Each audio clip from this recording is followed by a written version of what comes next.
The stuff went on social media. It caused a lot of issues at the time because they felt Kelsey should be getting as much or more love than Caitlin Clark. This is interesting. Here we go. A little reaction from people because a lot of people have got their theories. My boy Sneaky Pete. Little advice. Don't ever bite the hand that feeds you. Let's just come out and say it. What we're witnessing right now isn't just uncomfortable social media drama. This is full-blown family business being aired out in front of 150,000 people in real time. And it's messy as hell. Kelsey Mitchell just dropped this cryptic Maya Angelou quote on X. And I'm telling you, within 12 hours, the entire WNBA fan base completely fractured into these warring factions, all trying to decode what the hell she actually means. When people show you who they are, believe them the first time. That's it. No context, no explanation, no follow-up, just that bomb dropped into the timeline. And when you're talking about the Indiana Fever's prime free agent, the woman playing alongside the biggest star in women's basketball right now, that kind of loaded ambiguity doesn't just create a little speculation among fans. It creates an absolute firestorm that spreads across every corner of WNBA's social media. Now, you guys know I've said I thought she would end up leaving the Indiana Fever. I just think she's going to get, you might find another team that adds an extra year on for whatever it may be, or she's going to realize some of my opportunities I was getting last year was because Caitlin Clark was not on the court. All right. So here's where this timing gets really problematic. And I mean timing that couldn't be worse if you planned it. The WNBA Players Association just voted on strike authorization for the 2026 CBA negotiations. And get this, only 3 players in the entire league voted no. 3 out of everyone. Nobody knows who those 3 players are. But the speculation is literally eating the fan base alive from the inside out. Is Kelsey's cryptic tweet about discovering those no votes? Is it about her sister and close friends who went absolutely nuclear on Caitlin Clark fans across social media last season, creating this toxic environment? Is it about Unrivaled, where eagle-eyed fans noticed you literally cannot buy a Kelsey Mitchell jersey, despite her being one of the 36 signed players in the league? Or is this about the Indiana Fever organization itself, as she's sitting here entering unrestricted free agency with all this uncertainty swirling around? The real problem isn't just what the tweet might mean. The problem is that Kelsey Mitchell is smart enough to know exactly how this will be interpreted by thousands of people, and she posted it anyway. That tells you this is intentional. Mitchell signed with Project B, too. All right? B as in Bob. B as in a couple of $1 million at least. Caitlin Clark's all-star teammate, Kelsey Mitchell, on X on Monday dropped a cryptic tweet amid the 2026 WNBA free agency. The other thing she could be talking about is their feelings about NBA ownership / WNBA ownership and what's going on with the... Let's dive into Project Rock first, because this is where the financial dynamics get really interesting and show you just how much has changed for Kelsey. She signed with Dwayne "The Rock" Johnson's brand in 2024. And we're talking about a deal worth at least a couple $1 million according to industry estimates. Think about that for a second. That's absolutely transformative money for a WNBA player whose base salary is capped at a measly $250,000 per season. She's also locked into Unrivaled for their inaugural season, which pays a minimum of $100,000 for just 8 weeks of basketball. But here's the question that nobody in the media is asking, and it's kind of the elephant in the room. Would any of these lucrative endorsement opportunities even exist if Kelsey Mitchell was still grinding it out for a lottery team in Indiana with no national attention? Before Caitlin Clark arrived in April 2024, the Fever had missed the playoffs for 7 consecutive seasons. 7 years of irrelevance. Kelsey made exactly 1 playoff appearance in her first 6 years in the league. Then Clark shows up like a hurricane, and suddenly Kelsey's playing in front of sold-out arenas every single night, getting national TV exposure every week, and landing endorsement deals that literally didn't exist 12 months ago. The correlation is impossible to ignore. Can't do it. You just can't. Uh-oh, it's not like you to post like this. Yeah, she doesn't say much. You know?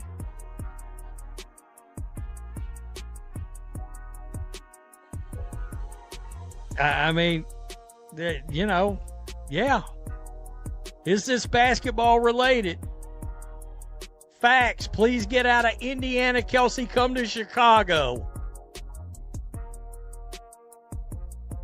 The fan reaction on social media tells you absolutely everything about how deep this divide runs through the WNBA community right now. Some fans kept receipts from last season when Kelsey's sister and friends were going scorched earth on Caitlin Clark fans online, calling them racist and claiming they were only supporting Clark because she's white, which created this incredibly toxic environment. Others are pointing out the uncomfortable truth that Kelsey made 0 playoff appearances before Clark arrived, and now she's suddenly one of the most marketable guards in the entire league.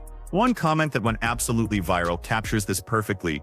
How many playoffs did Kelsey make pre-season? It's a brutal question to ask, but it's also a completely factual one that cuts right to the heart of this situation. The answer is 1 playoff appearance in 6 seasons, and they got swept in the first round. But then you've got this other faction passionately defending Kelsey, saying this has absolutely nothing to do with the Fever or Clark. They're pointing to Unrivaled, where Mitchell's jersey inexplicably isn't available for purchase despite her being one of the 36 marquee players in the league. Is that what she's talking about when she says someone showed their true colors? Did someone at Unrivaled reveal something about how they really view her marketability? A lot of people are not forgetting. Lifelong friend. Of course, family. This is troubling.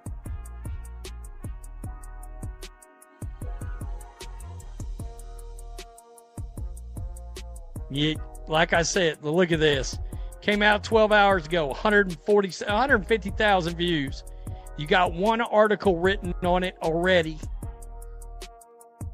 Now let's address the massive elephant in the room. The CBA negotiations, and that strike vote that's got everyone on edge.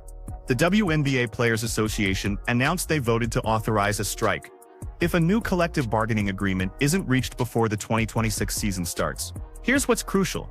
The vote wasn't unanimous. 3 players voted no, and that's going to cause serious fractures in the union, because it signals that not everyone believes the association's negotiating position is worth risking an entire season over. Could Kelsey's tweet be about discovering which 3 players voted against strike authorization? Think about it. If she voted yes and then found out a teammate or someone she trusted voted no, that would absolutely qualify as someone showing who they are. The timing would make perfect sense too, because the vote results came out recently. And even though individual votes are supposed to be strictly confidential, information always leaks in a tight-knit titter-toot like the WNBA. If the most powerful player in the league, Caitlin Clark, voted no on a strike, that would fundamentally change the power dynamics of the entire negotiation process. And if Kelsey just found out about it, that tweet would make perfect sense as a response to feeling betrayed. So you don't lose a lot of that momentum, considering you've got the 2 biggest stars in the league on one team. Do you want your team to be marketable? Do you want to, I mean, it is what it is. You want to grow, you want to make your franchise more valuable. It is what it is. Woo-wee. By the way, I've been waiting for something involving Kelsey. I've been waiting for something involving Kelsey Mitchell. Stephanie White, the Fever's head coach, came out publicly and said that re-signing Kelsey Mitchell is the organization's absolute top priority this offseason. And honestly, from a business perspective, it absolutely should be their #1 focus. You've got the 2 biggest stars in the WNBA on one roster right now. That's lightning in a bottle. You've got Caitlin Clark, who's bringing in 3.2 million viewers for playoff games, numbers that were unthinkable for women's basketball just 2 years ago. And you've got Kelsey Mitchell, who averaged 19.2 points per game last season and made her first All-Star game. If you're trying to build the most marketable and successful franchise in women's basketball, you absolutely do not let that backcourt split up. But there's another consideration here that's more complex. Kelsey might be realizing that some of her offensive opportunities last season only existed because opposing defenses were completely obsessed with stopping Caitlin Clark. Mitchell had more open looks and better quality shots than she'd ever had in her entire career. If she goes to Chicago and becomes the primary scorer on a team where Angel Reese is the only other star, does she get the same quality of shots every night? Or does she find herself facing double teams and defensive pressure because there's no Caitlin Clark on the court to worry about? With the Indiana Fever, question mark. I would contend not a chance. Yep, the WNBA has shown people who they are. You speaking about yourself, your nasty sister, and BFF question mark? Some people did not forget. So you're coming to the dream. We'll treat you right the first time. Interesting. Here's what makes this entire situation so volatile and unpredictable. Kelsey Mitchell doesn't post cryptic tweets, like, ever. She's not a social media drama person who thrives on creating controversy or stirring up speculation. She keeps her head down, plays basketball at an elite level, and stays completely out of any kind of public controversy or beef. So when she does post something like this, something this loaded and ambiguous, it carries serious weight in the basketball community. It means something significant happened. Something that cut deep enough or made her angry enough to break her usual pattern and put something vague but clearly pointed out into the world for everyone to see. The Maya Angelou quote is absolutely deliberate too. This isn't some random inspirational post. When people show you who they are, believe them the first time is specifically about betrayal. About someone revealing their true character in a moment that fundamentally changes how you see them forever. Kelsey's essentially saying someone showed their true colors recently, and she's done giving them the benefit of the doubt or making excuses for them. But here's what's driving everyone absolutely crazy trying to figure this out. Is it the Fever front office lowballing her in contract negotiations? Is it unrivaled mishandling her merchandise and showing they don't value her marketability? Is it teammates who voted against strike authorization when she expected solidarity? Is it the WNBA itself and how they've handled revenue sharing and ownership structure? Or is it someone in her personal circle who she thought had her back, but didn't when it mattered? The fact that we can't definitively tell is exactly why this tweet is so problematic and has created this massive speculation storm. It's vague enough to mean anything, which means everyone's projecting their own theories and biases onto it. Clark fans think it's about Kelsey's family attacking them online. Fever fans think it's about her planning to leave Indiana. CBA supporters think it's about the strike vote. Unrivaled fans think it's about jersey availability and marketing priority. What we do know for certain is this, and it's important context for understanding the stakes. Kelsey Mitchell has been on the Indiana Fever for 7 long seasons. She's watched lottery pick after lottery pick fail to turn the franchise around, enduring losing season after losing season, while her prime years ticked away. Then Caitlin Clark arrives like a phenomenon, and suddenly everything changes overnight. Sold-out crowds every single night, national television exposure every week, playoff games with millions watching, endorsement deals worth more than her entire career earnings. The whole ecosystem shifts dramatically. And now Kelsey's a free agent facing the biggest decision of her professional life. She has to decide, do I stay with the team that finally gave me success and recognition?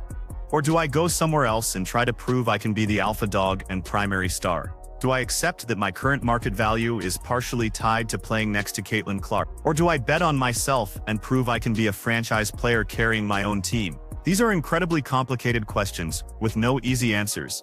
And maybe that's what the tweet is really about. Maybe someone gave her advice that revealed how they really see her role in all this. Maybe someone made it crystal clear they view her as a sidekick rather than a star in her own right. Maybe someone showed her that they value her contribution differently than she values herself. Whatever it is, 150,000 people saw that tweet in the first 12. Articles are being written about it. YouTube videos are being made dissecting every word. The entire WNBA media ecosystem is trying to decode 4 sentences and a Maya Angelou quote. And Kelsey Mitchell isn't clarifying anything. She's letting it sit there, letting people speculate, letting the tension build like a pressure cooker. So here's the real question that matters.